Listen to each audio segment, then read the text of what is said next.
Hello বন্ধুরা, আজকে ডিম রান্না করব কচু দিয়ে। কি কচু বলো তো?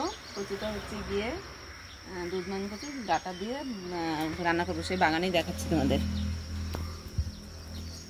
চলো চলো চলো, তোমাদের তো আমি বাগান দেখাইনি না। কচু বাগানটা আমার কি জঙ্গল হয়েছে দেখো, খুব খুব খুব জঙ্গল এখানটায়। এই দেখো, এটা হচ্ছে গিয়ে এমনি কচু, বুনো কচু। আর এই যে দেখো দুধমান কচু গাছগুলো কত বড় হয়েছে। বড়গুলো নেব না, ভীষণ জঙ্গল হয়েছে, ভীষণ ভীষণ ভীষণ ভীষণ। এই যে দেখো, দেখেছো এত জঙ্গল হয়েছে না। বৃষ্টির পর আর এখানে আসা হয়নি আমার।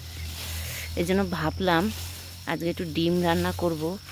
আমার শাশুড়ি মা দেখতাম আমার বিয়ের পরে এরকম দুধমান কচুর ছোট ছোট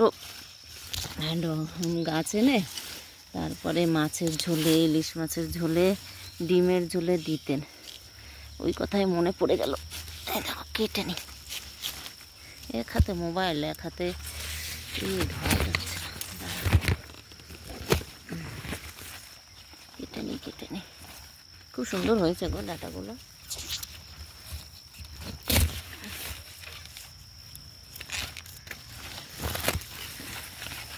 এই দেখো কেটে নিলাম, অল্পই নেব।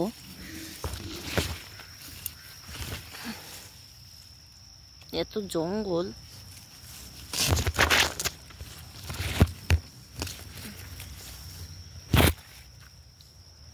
পিঁপড়ে ধরে গেছে। এত জঙ্গল হয়েছে না। অনেকদিন রান্না করিনি, এখন এতে গলা চুলকায় না কি করে কি জানি না। এই দেখুন কেটে নিলাম। চলো উপরে যাই। কি জঙ্গলটা না হয়েছে দেখো বৃষ্টিতে একদম, দেখেছেন? ধান ক্ষেতটা দেখেন কত ধান বন্ধুরা। দাঁড়ান আপনাদের জুম করে দেখাচ্ছি আমি। কাঁচি এক হাতে এখনো বেরোয়নি, ধানগুলো বেরোচ্ছে অবশ্য।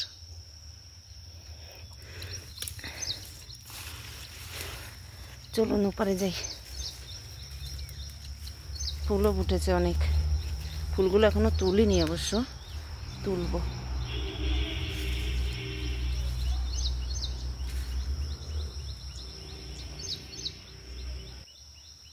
এগুলো কিন্তু সিম গাছ, সিম গাছের মতো, কিন্তু না, সিম না বন্ধুরা। এখানেই অন্য একটা এই যে দেখেন হয়েছে, আপনারা চেনেন কিনা জানি না। এই যে দেখেন পাতার মধ্যে দেখা যাচ্ছে, এগুলো আমরা খাই না। এই জায়গার আমি যেখানটা থাকি তারাই খায়।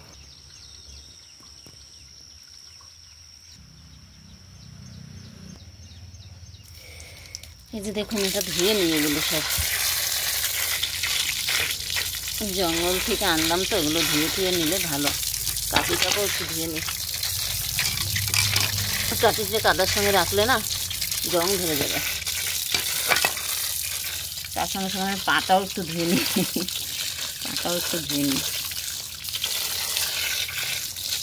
ধুয়ে নিলাম। এর থেকেও বেছে বেছে দেবো, অল্প ডিম তো।